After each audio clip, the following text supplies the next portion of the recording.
The eastern borders must be reinforced. But sire, the treasury is depleted. We could seek aid from the northern allies. A wise course.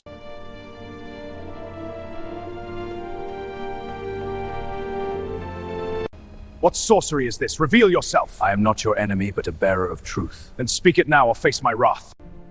The path to the ancient city is clear. Our legions will march at dawn.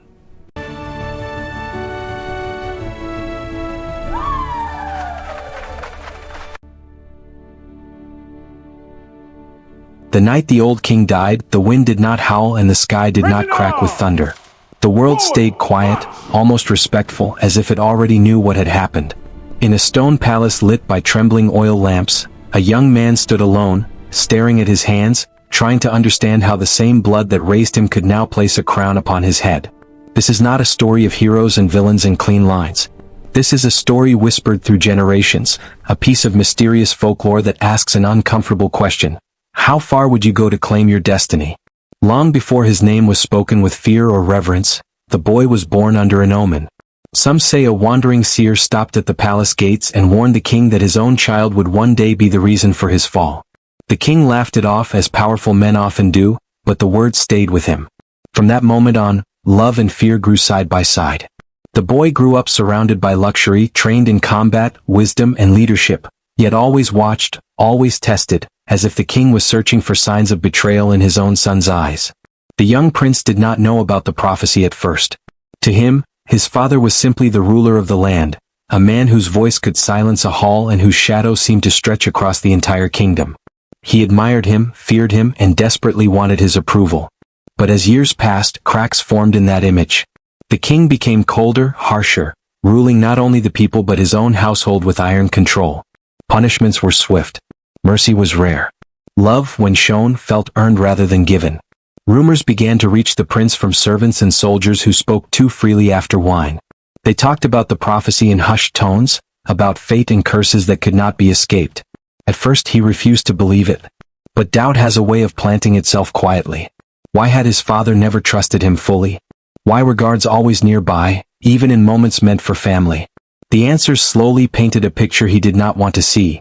His father feared him not as a son but as a threat. The turning point came on a journey beyond the palace walls. Father and son rode together, away from the safety of stone and banners, into lands where titles meant less than survival. An argument broke out, sharp and personal, fueled by years of unspoken resentment. Words turned into accusations. Accusations turned into rage. In that moment, the prince felt something shift inside him, as if the stories he had heard were no longer just stories. Fate was no longer a distant idea. It was standing right in front of him, breathing, angry, and armed. What happened next would be retold in countless ways. Some say it was an accident, a struggle that went too far. Others claim the prince knew exactly what he was doing, that the crown was already heavy on his thoughts. What is certain is that when the dust settled, only one of them stood alive. The king who ruled with fear lay silent, and his son, shaking and stunned, realized there was no turning back. Destiny, once whispered, had now been sealed in blood. When the prince returned to the capital, the people welcomed him as their new ruler. They saw strength, youth, and promise. They did not see the sleepless nights, the memories that replayed again and again, or the weight of a secret that could destroy everything. He was crowned king under golden light, praised as the future of the kingdom. Yet every cheer felt like an echo of what he had done.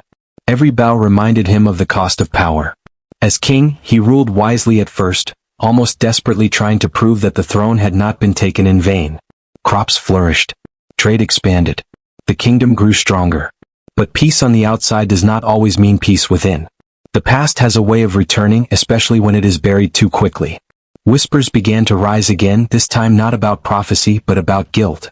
About whether a kingdom built on such a foundation could ever truly stand. And that is where the story pauses, on the edge of a truth not yet revealed. Because the crown did not silence the past, and fate was not finished with him. The question is no longer how he became king, but what the price of that crown would ultimately be. And when the past finally demands to be faced, will the kingdom survive what is yet to come? Even as the young king sat upon the throne, the walls of the palace seemed to close in on him. Every corner, every shadow felt alive with whispers of what had happened. Servants moved with caution, glancing at him not with warmth, but with an unreadable mixture of awe and fear. He could feel it in the silence before meals, in the careful way messages were delivered, in the quick glances of those who once called him friend. They all knew in some way that the crown he wore had a secret hidden beneath its gold. And secrets he was beginning to understand have a long memory. To understand why this story is so unsettling, you have to know about the boy he once was. Before the palace became a cage of expectations and fear, he was curious, playful, and full of dreams that reached beyond stone walls. He would run through the gardens, climbing trees taller than some towers, laughing with the servants' children who dared to follow him. He loved stories, especially those told by the wandering minstrels who came to the castle gates. They spoke of kings and queens, of battles won and lost, and of choices that could shape the fate of entire kingdoms. The boy absorbed these tales like sunlight, never imagining that one day he would live through the most chilling story of all, his own. His father, the old king, had been a man of contradictions. To the people he was a just ruler, but in private he was rigid and unpredictable. One day he could offer praise so warm it felt like a blessing. The next, a glance alone could send grown men trembling. He loved his son in the only way he knew how, with strictness and expectation. He trained him to fight, to speak, to think like a king, but the lessons often carried subtle warnings. Do not trust too much, he would say, and never forget your place. Over time, the boy began to understand that these words were not merely lessons, but shields for the man who feared his own family more than any enemy beyond the walls. The young king's first nights after the crown were the hardest. Alone in the chamber that once belonged to his father, he stared at the portraits of ancestors whose faces seemed stern, even accusing. He could hear the whispers of his own conscience, reminding him of every choice he had made, every step that led him here. Was he strong or was he haunted? Was this the destiny he had earned, or a path paved by fear and secrecy? In the flickering candlelight, he saw shadows moving in ways they shouldn't, or perhaps it was only his mind playing tricks. After all, guilt has a way of shaping reality. Outside the palace, the kingdom was changing. People noticed differences in the new ruler. He was intelligent, decisive, and ambitious, but there was a hardness to him that could not be ignored. Advisors whispered of strange behaviors, moments of sudden silence, late-night walks through empty halls, and a presence that made even seasoned soldiers uneasy. Some feared him. Others, curious and ambitious themselves, began to wonder if they could manipulate this new king for their own ends. But no one truly knew what thoughts were buried behind his eyes, what fears he carried like invisible chains. At night, when the moon rose high over the kingdom, he would wander to the edge of the castle walls and look at the lands below. He remembered how he and his father had stood in the same spot, discussing maps and strategies, imagining futures neither could fully see. And now, standing in that same place, he felt the weight of history pressing down on him. The kingdom he ruled was vast, powerful, and rich, but every brick, every field, every city carried the memory of how he came to power. Could a kingdom built on such shadows ever truly flourish? Even more troubling were the voices that seemed to follow him. Some were imagined, echoes of the old king's stern words, of servants whispering in dark corridors, of townsfolk who had once feared him. Others felt real, like warnings carried on the wind. Travelers brought tales from distant lands, omens, strange disappearances, and signs that the kingdom itself might not remain as stable as it seemed. Whispers spoke of hidden enemies, of rebels who remembered the old king and his ways, and of curses that, some said, could reach through generations. The young king could not tell which threats were real and which were illusions, and that uncertainty gnawed at him every waking hour. Then there were the dreams. Each night they returned, vivid and impossible to ignore. He saw his father as he had never wanted to see him again, stern, disappointed, and judging. He saw the faces of those who had followed him into power, twisted into shadows that accused him silently. He saw the kingdom itself, crumbling under invisible hands, as though fate itself had grown impatient. And each time he woke, drenched in sweat, he realized the line between past and present, reality and nightmare, was thinning. Some nights, he would speak aloud, testing himself, trying to find some sense of truth in the silence. Was it destiny or my own doing? He would whisper, voice cracking. The walls remained silent, offering no comfort, only echoing back the questions he could not answer. And in that silence, he felt the most dangerous force of all. The knowledge that power comes with consequences far beyond what anyone can imagine, and that some actions cannot be undone, no matter how much a crown weighs on your head. The kingdom waited for its new ruler to show his strength, to lead, to protect, and to inspire. But strength is never just about victories or speeches.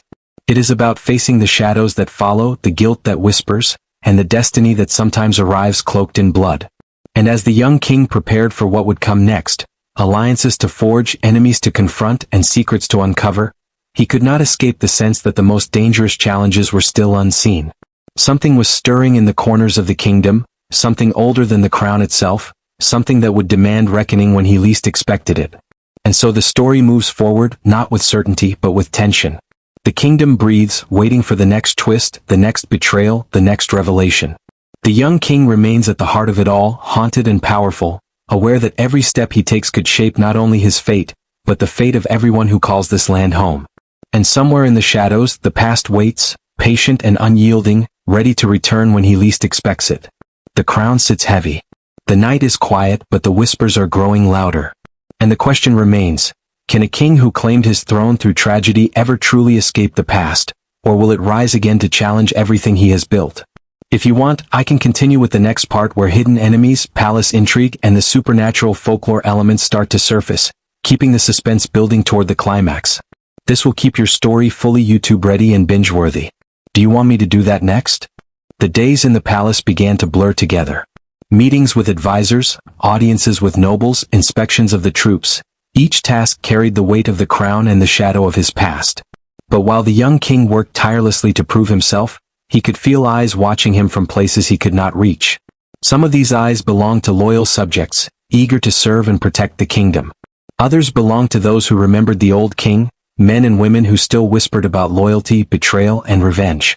The palace walls were filled with secrets, and some were far older than the king himself. Among the palace servants, a quiet murmur had begun to spread.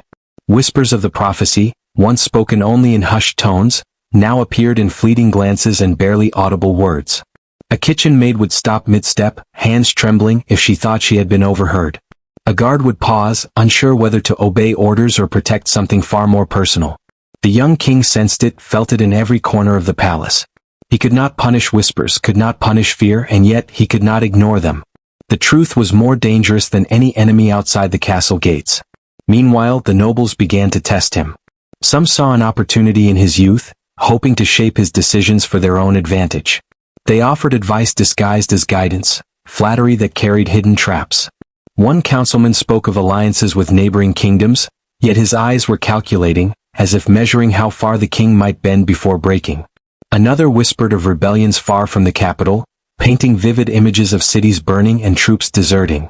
The young king listened carefully, aware that his every decision could be a mistake, but the true danger was not just in their words. It was in the trust they demanded and the loyalty they might betray. Even within his closest circle, he could feel unease. A childhood friend, once inseparable, now seemed distant, avoiding his gaze, speaking only when necessary. The king wondered whether this friend's loyalty was genuine or simply another thread in a web of intrigue. Then there was the mysterious advisor, a figure whose past was as shadowed as the old corridors of the palace. Some said he had served the previous king faithfully. Others whispered he had ambitions of his own, ambitions that could rival even the crown itself. Every conversation with him was layered with subtle tests, every decision questioned, every action dissected. The young king realized that trust in this world was a dangerous luxury, and suspicion, a necessary armor. Beyond the palace walls, rumors began to stir. Farmers and merchants spoke of strange occurrences in the forests and villages at night. Livestock disappeared, travelers reported seeing flickering lights where no fire should burn, and a sense of unease spread through the towns. Some claimed it was the work of rebels. Others swore it was a curse, the old king's spirit rising to punish the son who had taken what was not his. The young king heard these rumors, feeling the weight of every story. Each tale, whether true or imagined, reminded him that power was never absolute and that danger often came from unexpected directions. Within the palace, he began to see patterns he could not ignore. Certain servants avoided certain corridors.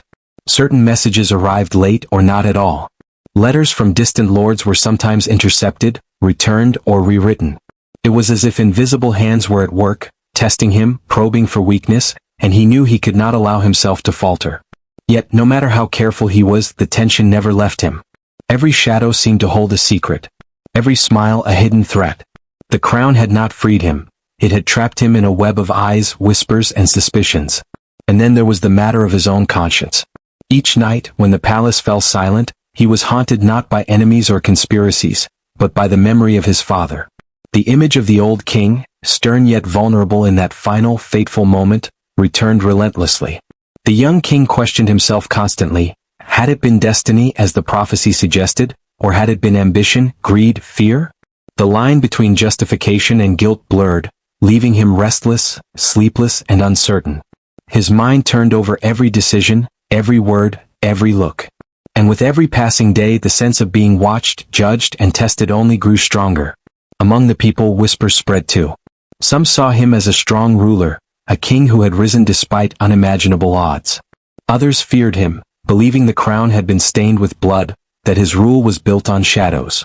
Merchants hesitated at markets, nobles smiled too brightly in council, and commoners spoke carefully, for even a thought could carry consequences in a kingdom where fate and power were intertwined. Rumors became stories, stories became legends, and the young king realized that the story of how he came to power would never be forgotten, by the people, by history, or by himself. And yet, the true danger had not yet revealed itself. From the north came reports of a mysterious figure moving through the forests, someone who seemed to know the kingdom's secrets, someone whose presence chilled even seasoned soldiers. Some said it was a spy, others whispered of a spirit, a ghost of the old king perhaps, walking the land to balance the scales. The young king could not tell whether to prepare armies or offer prayers. The tension inside the palace mirrored the tension outside, a kingdom poised on the edge of chaos, and he stood at the center, forced to navigate shadows on all sides. As the nights grew longer and the whispers louder, he knew one truth: the crown might sit upon his head, but the throne was far from secure. Allies could turn enemies, the past could return with a vengeance, and destiny, once thought fulfilled, might demand more than he could ever imagine. Every decision, every step, every word mattered, for the smallest mistake could ignite a chain reaction that no amount of power could contain. And so the kingdom waited, holding its breath. The young king stood at the crossroads of ambition, fear, and fate, knowing that every shadow hiding in the halls, every whisper in the wind, and every mysterious figure in the forest could change everything. And deep down, he understood that the story was far from over. The most dangerous chapters were still unwritten, and the crown he bore might be heavier than even he was prepared to carry. If you want, I can continue with the next part where the mysterious figure in the forest starts to actively interfere in the palace, secret alliances form, and tension rises toward a dramatic turning point, keeping your audience completely hooked for the next video. Do you want me to do that? The air in the palace had grown thick with unease. Servants moved like shadows, carrying trays and letters with nervous hands, their eyes darting to corners as if expecting the walls themselves to speak. The young king felt it in his bones. Something was coming, something that could not be stopped with strategy or loyalty alone. Whispers of rebellion had grown louder, rumors of the mysterious figure in the northern forests now spreading to the very gates of the city. Soldiers patrolled the walls more often, but even their presence did little to calm the restless tension that had settled over the kingdom. Late one evening, as the candlelight flickered across the grand hall, the king called his closest advisors together. The air was heavy with suspicion. No one spoke at first. The weight of unspoken fears hung between them. Then one of the older council members, a man who had served the old king faithfully, leaned forward. "Sire," he said cautiously, "there are movements in the north, strange movements. People disappearing, small villages abandoned. Some claim a shadow walks among the trees, a shadow that knows the secrets of this castle." The king's jaw tightened. He had heard the rumors, yes, but hearing them confirmed by someone he trusted brought a new chill. He knew he could not ignore it. Orders were given, messengers sent, scouts deployed, but nothing moved fast enough. Days passed without clear answers. Then came a report that changed everything. One of the northern villages had been burned, its people gone, save for a single figure standing among the ruins. The descriptions were vague, almost dreamlike. A man cloaked in darkness, his face hidden, moving with a silence that unnerved even the soldiers who claimed to see him. And the message concluded with a warning, scrawled in crude handwriting: "The throne you claim is not yet yours to keep." Back in the palace, the king could feel the walls closing in again. He began to notice small things that had never troubled him before. Letters missing from his desk, guards who avoided certain halls, servants whose eyes darted nervously when he entered a room. Every corner seemed to hold secrets, every shadow felt alive. And when he looked at his own reflection, he barely recognized the man staring back. A young ruler hardened too quickly, carrying a crown heavier than gold. Meanwhile, tension in the court began to rise. Nobles who had once bowed politely now lingered too long in the halls, smiling in ways that didn't reach their eyes. One whispered about forming alliances with distant lords, another hinted that the people might rise if the king's past were revealed. Even his childhood friend, the one who had once been closest to him, avoided his gaze more often, leaving him alone in moments that required trust. The king understood, painfully, that in this palace, loyalty was fragile, and ambition could mask itself in a smile. The nights became the worst. Dreams returned, more vivid than ever. He saw the northern forests alive with movement, shadowy figures weaving between trees, watching him, waiting. He saw the people he had loved, the friends and servants who trusted him, now caught in situations beyond his control. And always, the image of his father appeared, stern, accusing, and almost whispering a warning he could not fully hear. Sleep offered no rest, only visions that made the walls of the palace feel smaller, the shadows closer. Then one evening a messenger arrived in the dead of night. No one had heard him approach. The note he carried was small, folded, and darkened with soot, as if it had passed through fire. The king opened it with trembling hands. The words were simple, yet they carried a weight that pressed down like stone. You cannot hide from what is coming. Choices made in shadows will return in light. The crown you wear will demand more than you have yet imagined. He read it over and over, each line tightening the coil of fear and anticipation in his chest. The next days passed in a haze of preparation. Scouts reported more sightings of the mysterious figure, this time closer to the palace gates. Rumors of rebels, bandits, and perhaps worse began to swirl among the people. The king ordered the city gates closed, walls reinforced, soldiers doubled, but nothing could calm the gnawing certainty that danger was already inside, waiting.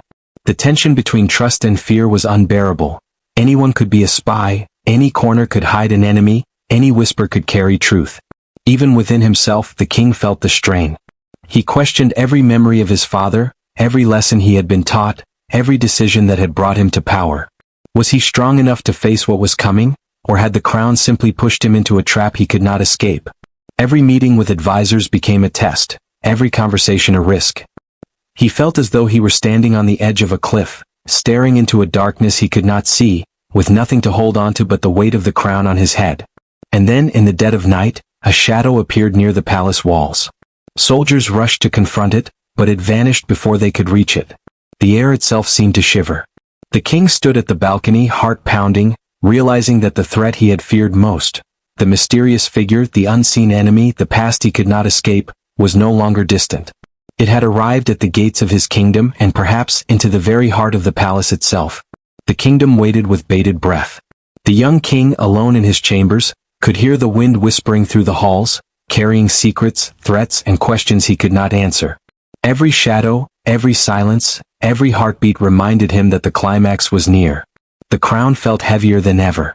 Every step, every choice, every decision could ignite a chain of events he could no longer control. And as the first light of dawn touched the castle towers, he knew with certainty that the kingdom, his rule, and his very life were on the edge of something far greater, and far more dangerous, than he had ever imagined. The stage was set. The shadows had gathered. The whispers had become voices. And the young king, with the weight of destiny pressing down on him, had only one certainty: the night to come would change everything. If you want, I can continue with the next part where the climax unfolds, where the mysterious figure confronts the king, hidden alliances are revealed, and suspense reaches its peak, without resolving the story fully, keeping your viewers on the edge of their seats for part 4. Do you want me to do that? Just as the first light of dawn crept over the towers, a second shock shook the young king to his core. A messenger arrived, riding furiously through the gates, his horse frothing at the mouth, his eyes wide with terror. In his hands was a letter, not ordinary but sealed with a strange emblem the king did not recognize, a symbol carved in dark wax that seemed almost alive under the morning sun. The message inside was brief, but its words ignited a new fire of fear. Not all shadows are outside the walls. Look within. The king's pulse raced. He had spent nights worrying about the mysterious figure in the northern forests, the whispers of rebellion, the spies among the nobles. And yet this message suggested that the real danger was closer than he had imagined. Someone in the palace, someone he trusted, might be working against him. The thought alone was enough to make him pause mid-step, staring at the hallways, the empty corridors, the guards who nodded but said nothing. Every familiar face suddenly seemed suspicious. As the day unfolded, strange things began to happen. Private documents went missing, letters he had sealed with his own hand were returned unopened, and the palace guards reported seeing someone moving silently in places that should have been empty. Even the childhood friend, who had been distant for weeks, now appeared more secretive than ever, lingering outside the king's chambers in silence. It became clear that this was not just an external threat. The palace itself, and perhaps the people closest to him, had become a labyrinth of deception. Meanwhile, reports from the northern forests worsened. Villages were not just abandoned. Livestock were slaughtered, and strange symbols marked trees and stones along the forest paths.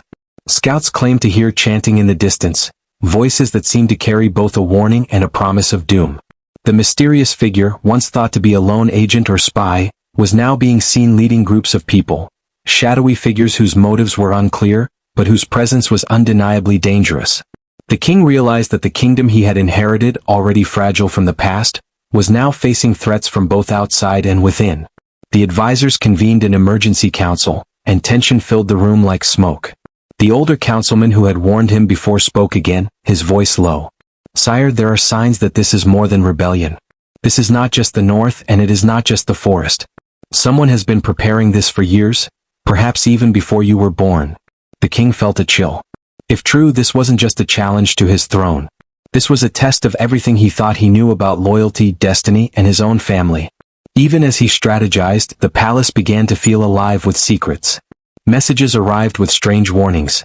Servants whispered in corridors, letters were intercepted, and shadows seemed to linger longer than natural. The young king could no longer separate friend from foe. He realized that his crown, once a symbol of power and achievement, had become a target, a beacon for those who wanted to see him fall. Every glance over his shoulder, every step through the palace, was now loaded with uncertainty. Then in the dead of night the second twist revealed itself. A secret chamber was discovered behind a false wall in the old king's study, one that had gone unnoticed for decades. Inside, scrolls, letters, and artifacts suggested that the old king had known far more than anyone suspected about the prophecy, the mysterious figure in the north, and even the ambitions of his own son. Among the papers was a map, marked with locations within the palace and the surrounding lands, showing secret passages, escape routes, and hidden meeting places. The young king realized with a sinking heart that this hidden knowledge could explain why certain people had acted strangely, why the northern threats were so precise, and why whispers in the palace had never died. The discovery created a storm of questions. Who had known about these passages? Who had used them? Could the mysterious figure already be inside the palace without anyone realizing it? And perhaps the most chilling question of all, had his own father in his last years been preparing a game far more dangerous than anyone could imagine, a game that the young king had now inherited without consent? As he stared at the map, tracing the winding corridors and hidden doors with his finger, a knock sounded at the chamber door. A young guard entered, pale and trembling, and whispered words that made the king's blood run cold. "Your Majesty, someone was in the treasury tonight. We found no one, but the doors were unlocked. Coins, jewels, even documents, moved. It's as if they vanished into the air." The palace had become a maze of unseen threats. The kingdom's borders were under pressure from the mysterious figure in the forests. The nobles were untrustworthy, each harboring ambitions or fears that could tip the balance. And now, inside the palace, secrets long buried were beginning to rise, challenging the king's understanding of his own past, his father, and even his destiny. Standing alone in the grand hall, the young king felt the weight of the crown heavier than ever. Every shadow seemed to whisper conspiracies, every sound in the night carried the threat of betrayal. He realized that the story of how he became king, the prophecy he had feared, and the mysteries he had tried to escape were all converging now, in ways he could neither predict nor control. The stakes were higher than ever, and the path forward was shrouded in danger, uncertainty, and deceit.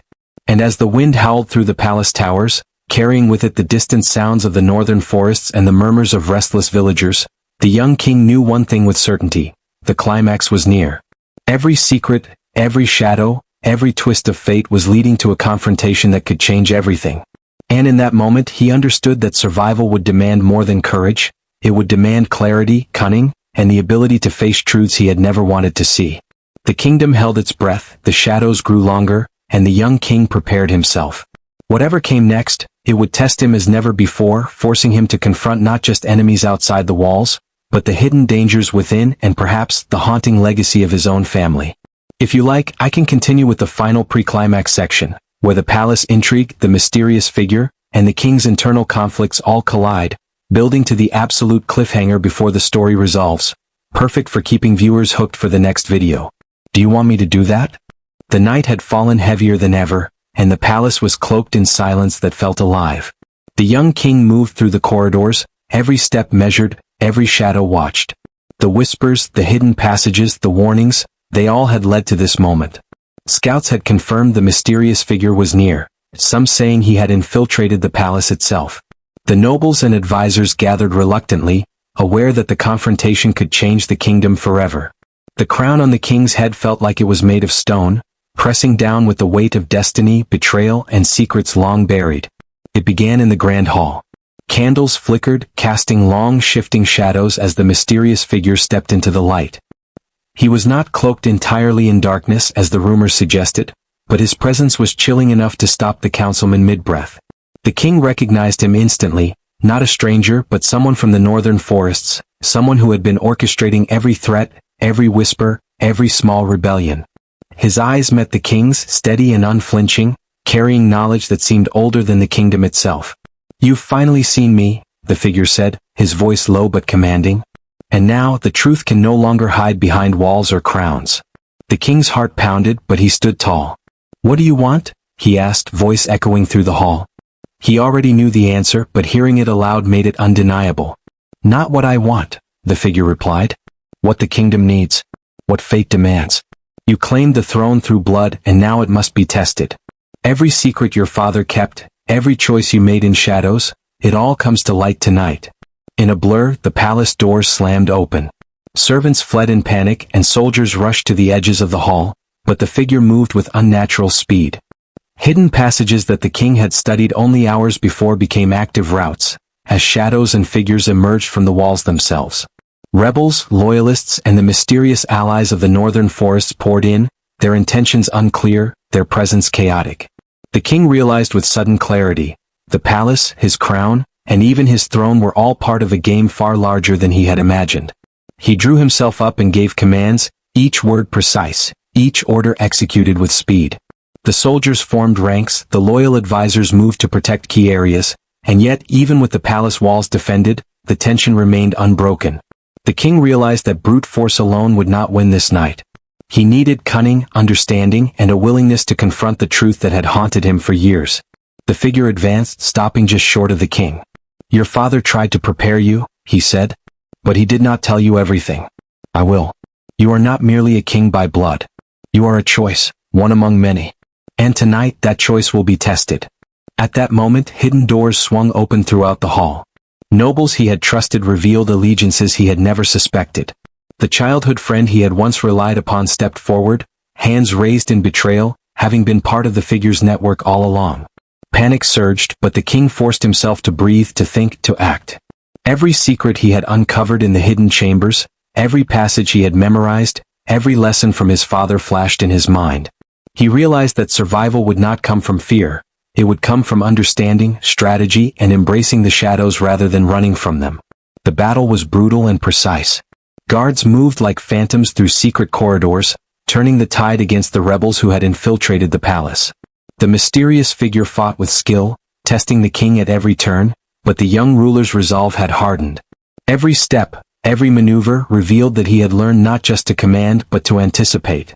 And just as the hall seemed on the brink of chaos, the figure paused. "You have survived," he said. "You understand now. Power is not claimed, it is earned in fire, in shadow, in choice." The king lowered his weapon, chest heaving, realizing that he had faced not just enemies outside the walls, but the tests within himself.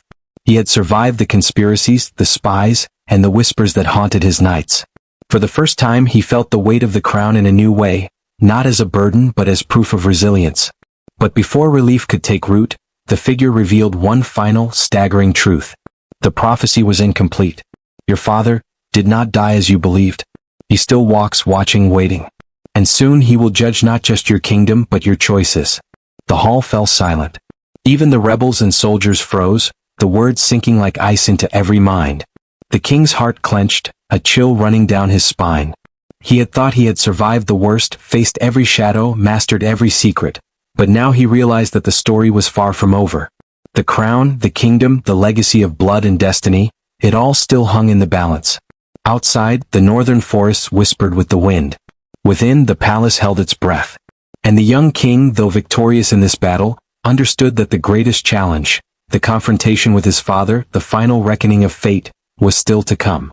The kingdom had been tested, the shadows had been faced, but the ultimate truth remained hidden, waiting to strike when he least expected it. And in that moment, the crown no longer felt like an achievement. It felt like a warning. The story was far from finished.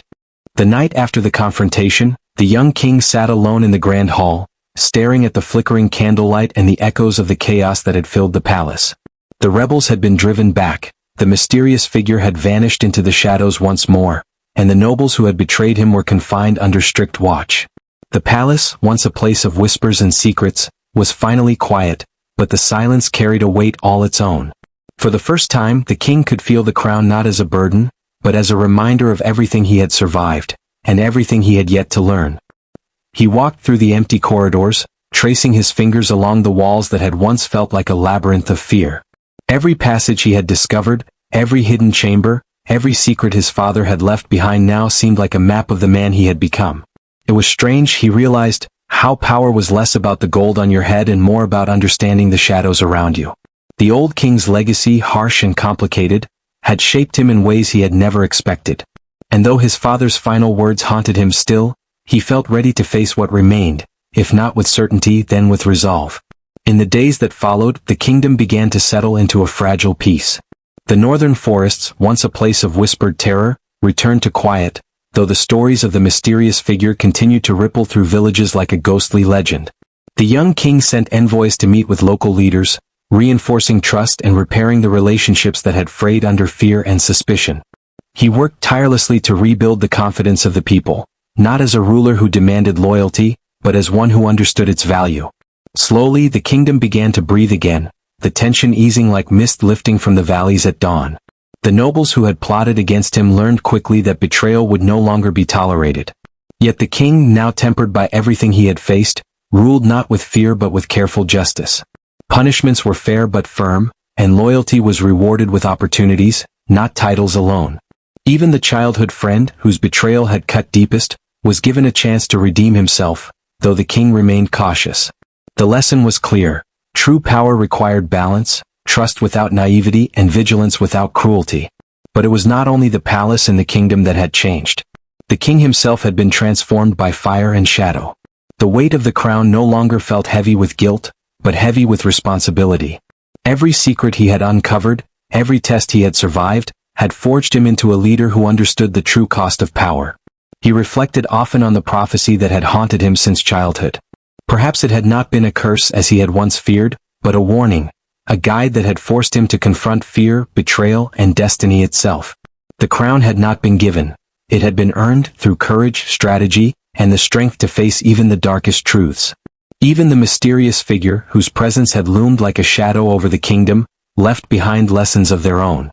The king never saw him again, yet the memory of the encounter stayed with him, reminding him that threats often come in unexpected forms, and that vigilance was the key to survival. The whispers that had once carried fear now carried wisdom, and the young ruler learned to listen not just to advisors and soldiers, but to the subtle signs of the world around him, the quiet movements in the forests, the unspoken fears of his people, and the lingering secrets in the corners of the palace. The kingdom, once teetering on the edge of chaos, grew stronger under his rule. The farmers returned to their fields, the markets buzzed with life, and the city gates welcomed travelers with a sense of safety that had long been absent. Yet even as prosperity returned, the lessons of the past remained etched in every corner of the young king's mind. Power, he realized, was never permanent, and peace was always temporary. It was not enough to claim a throne. One had to protect it, understand it, and respect the forces, both seen and unseen, that shaped it. As he stood one evening on the palace balcony, watching the sun set over the kingdom he now truly understood, the king felt a quiet sense of accomplishment. The trials, the conspiracies, and the shadows had tested him, but he had emerged not only as a ruler but as a man who understood the true meaning of responsibility. He thought of his father, of the life that had been taken to place him on this throne, and of the prophecy that had shaped him. There was no joy in the cost, no celebration in survival alone, but there was clarity, and that clarity was stronger than fear. The kingdom's story, like the young king's own journey, was far from simple. Betrayal had been met with strategy, threats with courage, and secrets with understanding. Yet in every victory lay a reminder. Destiny is never fully revealed, and life often has one final twist waiting just when we believe the story is complete. The king did not fear the future. He respected it, knowing that every choice, every action, and every shadow would continue to shape his kingdom for generations to come. And so the young king, once haunted by whispers and shadows, stood firm, the crown on his head no longer a symbol of fear, but a testament to resilience, wisdom, and the strength to face the unknown. The palace was calm, the kingdom secure, and the lessons of the past had been transformed into guidance for the future. Yet somewhere in the distant forests, beyond the mountains and rivers, the wind still carried faint whispers of the mysterious figure, a reminder that the world is never truly quiet, and that every story, no matter how resolved, leaves a trace of mystery behind. In the end, the king understood what the prophecy had truly meant. Power is never simply inherited, it is earned through choices, tested in shadows, and tempered by the courage to confront both the past and the unknown. And though the kingdom would continue to face challenges, the young king now faced them not with fear, but with the calm certainty of one who has walked through fire and emerged stronger, wiser, and ready to write the next chapter of his legacy.